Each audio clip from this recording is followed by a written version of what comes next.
Presiden Joko Widodo menghadiri Munas pertama relawan pendukung alap-alap Jokowi di area De Colomadu, Karanganyar, Jawa Tengah Sabtu pagi.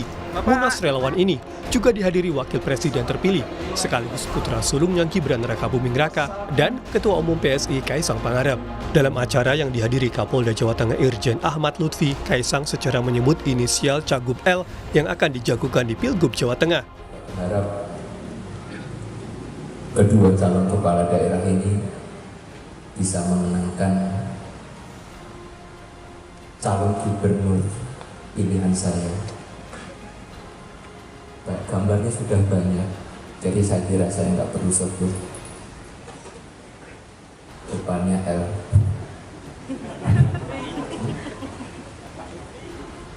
Ya itu. Ya saya berharap nanti semuanya satu garis lurus. Sementara itu Ahmad Lutfi yang santer akan diusung pada Pilgub Jateng mengaku dirinya dimutasi menjadi Inspektorat Jenderal Kemendak. Bapak Ibu sekalian, hari ini mempunyai kebanggaan bahwa Kapolda Jawa Tengah memberikan sambutan yang terakhir hari ini. Karena besok Senin saya sudah serah terima, sudah nggak jadi Kapolda. Jadi tepuk tangan untuk rekan-rekan sekalian. Jabatan terakhir sebagai Kapolda saya kiri ya di Hotel Sunan ini. Jadi ini merupakan tonggak historis yang perlu saya kenang sejak saya melaksanakan kegiatan. Survei terakhir Litbang Kompas 20-25 Juni 2024 merilis nama Kaisang dan Ahmad Lutfi menempati posisi teratas. Kaisang menempati posisi pertama memperoleh 7% dan Ahmad Lutfi menempati posisi kedua memperoleh 6,8%. Patut ditunggu apakah Ahmad Lutfi akan maju Pilgub Jawa Tengah digandengkan dengan putra bungsu Jokowi, Gibran Rakabuming Raka. Tim Liputan Kompas TV.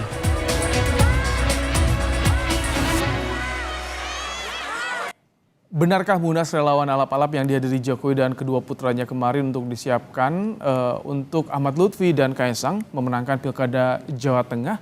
Kita akan bahas bersama dengan Sheryl Tanzil, juru bicara PSI, dan Yunarto Wijaya, Direktur Eksekutif Carta Politika. Selamat sore, Mbak Sheryl, Mas Toto. Halo, selamat sore.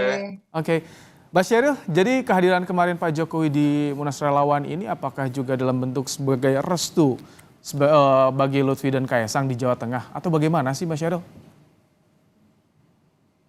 Kalau kita mengacu pada pernyataan Mas Kaisang kemarin, itu memang Mas Kaisang mendukung Ahmad Lutfi dengan melihat track record dan rekam jejaknya apa yang sudah beliau lakukan di Jawa Tengah untuk jadi calon gubernur di Jateng. Tapi kalau nama Kaisang tidak disebut sama sekali ya di situ ya. Justru Mas Kaisang hadir di situ untuk mengarahkan para alap-alap Jokowi, ini tim relawan yang besar sekali ya.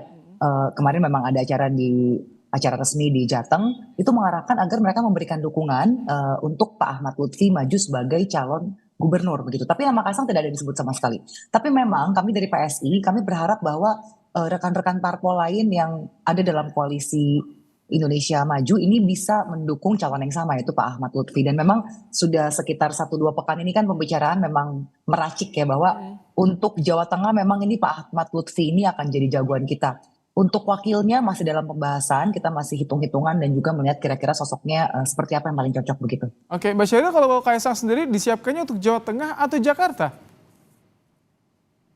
Kalau itu kita masih belum bisa sampai pada titik akhir ya untuk keputusannya. Masih ada waktu sekitar 1 bulan, ini belum memasuki bulan Agustus, dan KPU sendiri kan masih akhir Agustus ya untuk batas akhir memasukkan nama Cakada, calon kepala daerah. Kita lihat sama-sama lah Mas. Kalau memang hasil surveinya bagus, karena saat ini kan memang hasil survei paling tinggi Mas Kaisang ya. Tapi kita juga harus ingat bahwa dalam survei-survei yang dilakukan itu banyak juga angka yang belum menjawab begitu. Kita lihat sama-sama lah bagaimana. Oke, Mas Toto, apa yang bisa Anda baca? Ada Jokowi, ada Gibran juga di acara Munas kemarin, dan Kaisang bilang ada restu untuk Lutfi. Bagaimana Anda membacanya, Pak?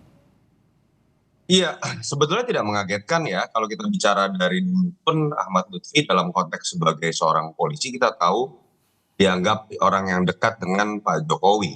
Jadi ketika beberapa bulan lalu sudah muncul namanya kemungkinan akan dimajukan oleh Jokowi, dan ketika bicara Jokowi kan pasti akan berbicara mengenai kendaraan Kim. Dan ketika kemudian ditanya kenapa Kim bisa solid di sini, saya selalu mengatakan kalau di sebuah daerah ada musuh bersama yang memang dianggap kuat dan kalau Kim tidak bersatu sulit untuk dikalahkan.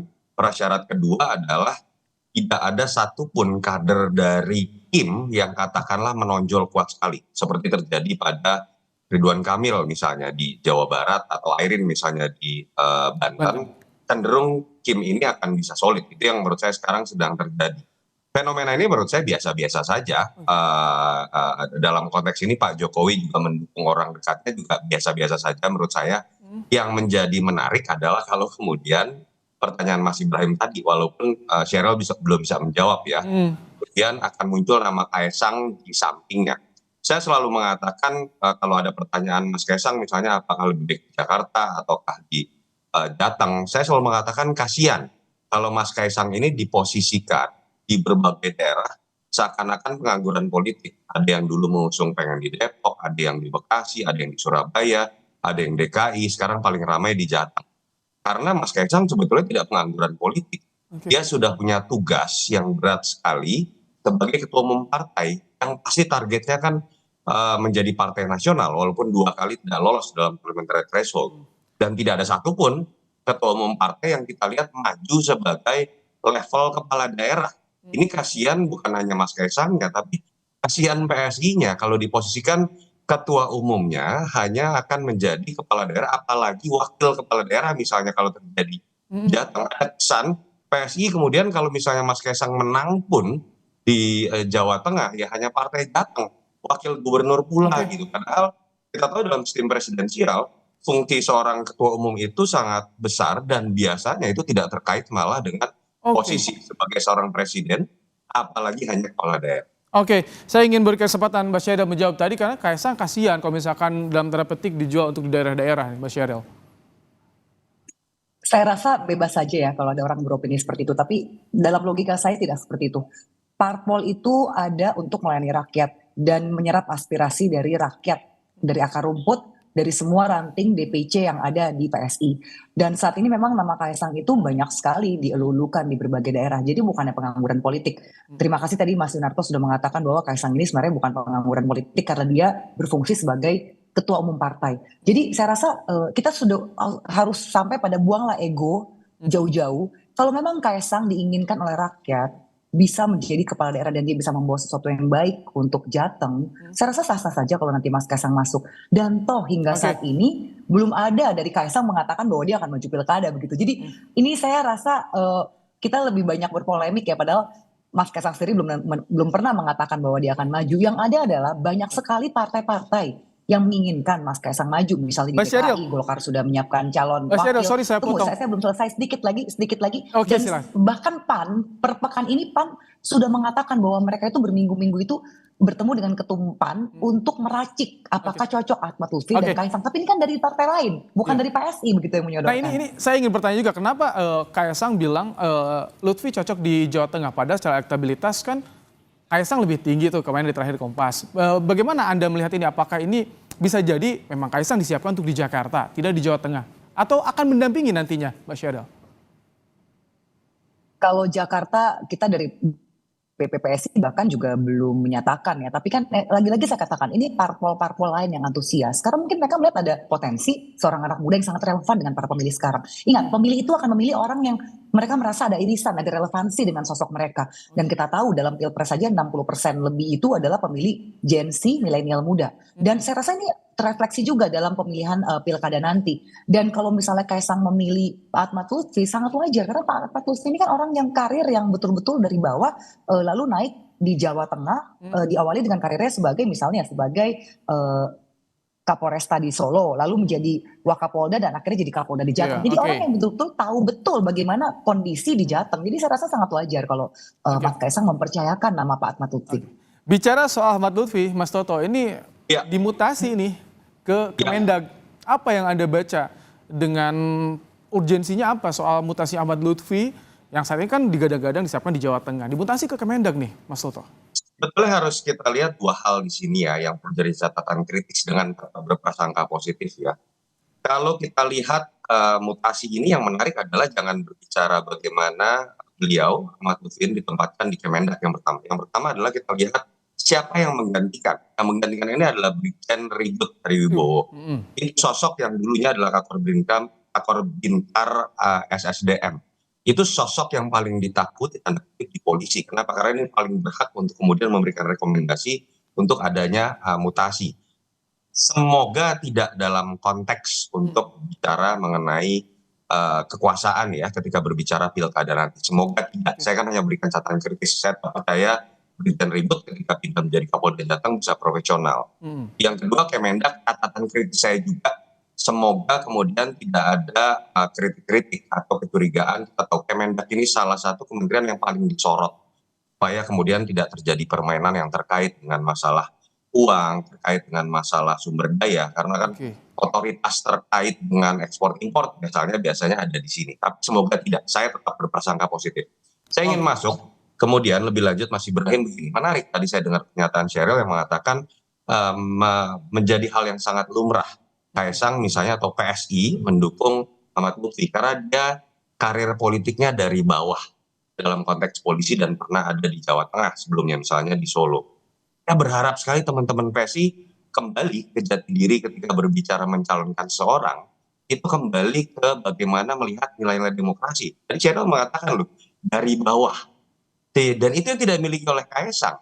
Menurut saya itu yang menjelaskan, jangan-jangan seorang Kaisang menyadari ketika dirinya survei lebih tinggi, tapi kalau dia percaya pada nilai demokrasi, dia sadar dia lebih tidak pantas untuk jadi cagup dibandingkan dengan Ahmad Lutfi. Dan ini sesuai dengan pandangan seorang Raja Juli Antoni.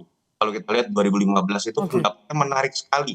Yang mengajak semua parpol rakyat dengan hati nurani untuk melawan politik dinasti. Karena akan mematikan sendi-sendi demokrasi. Walaupun kalau kita lihat apa yang terjadi dengan naiknya Kaisang menjadi ketua umum, hanya dalam 3 hari tiba-tiba menjadi KTA. Sekarang tiba-tiba kemudian ingin menjadi seorang cagup, yang kemungkinan diliriknya itu ya karena darah birunya, karena Pak Jokowinya. Saya beri kesempatan ya Mas Toto ke Mas Sheryl untuk menjawabnya soal ini. Bagaimana dia untuk meyakinkan publik kalau tadi tidak salah untuk bisa dukungan dari PSI ini mengajukan Kaisang, walaupun masih menunggu juga nanti pendaftaran. Singkat saja Mas Sheryl. Ini saya seperti dejavu dialog pilpres ya. Semua orang mempertanyakan kredibilitas Kaisang dan lagi-lagi isu dinasti politik yang dibawa. Padahal begini, kalau memang dinasti politik yang diinginkan oleh keluarga Jokowi tentunya tidak ke PSI. Kami partai yang dulu diledeks partai 0, padahal memang tidak pernah jadi partai 0. Kami di 2019 kami 1,89 nyaris 2%. Nyaris setengah dari PT Parliamentary Threshold itu 4%. Dan tahun ini kami 2,8%. Saya rasa ini bukan partai yang seakan-akan korporasi besar atau big giant company ya. Ini adalah partai startup. Jadi saya rasa seorang anak presiden mau merendahkan dirinya masuk ke partai yang istilahnya partai yang selalu dibully karena dibilang kita partai 0, itu sesuatu yang luar biasa dan bukan dinasti politik. Karena kalau banyak orang yang mungkin anak presiden akan masuk ke partai yang sama dengan ayahnya atau ibunya atau sudah disiapkan karpet merah begitu. Jadi sudahlah, kenapa sih hanya keluarga Jokowi yang tidak boleh berkembang, tapi kalau elit-elit politik lain dari partai lain itu boleh, sampai anak cucu boleh, semuanya nyalek itu boleh dan semua mesin partai bekerja. Saya rasa ayolah kita harus adil. Saya rasa ya Kaisang itu sama sekali tidak menggunakan privilege serta-merta, tapi dia juga berjuang dari nol. Dia memilih partai yang bahkan belum masuk DPR pada saat dia tahu potensi itu sangat-sangat sulit untuk menaikkan. Kami tangkap Mas Sheryl. Mas Toto singkat karena durasi kita terbatas. Singkat saja Mas Toto, tanggapan Anda soal tadi. Saran saya Mbak Sheryl baca kembali tulisannya Raja Juli Antoni yang bisa membedakan darah biru yang bisa diterima dengan tidak. Berikan contoh dari senator New York bernama Hillary Clinton. Ini bukan tentang kita menolak darah biru. Proses di situ. Dia sah menjadi capres ketika berkiprah lama sebagai seorang senator. Ketika melalui proses yang ada secara ketat dalam konvensi Partai Demokrat. Pertanyaan saya, seleksi ketat yang dilakukan oleh seseorang yang dari KTA-nya tiba-tiba menjadi ketua umum. Jangan kemudian diulang kembali. Baik, kami tetap Mas Toto, terima kasih untuk waktu Anda. Mbak Sheryl juga terima kasih untuk waktu Anda di Kompas Petang sore hari ini.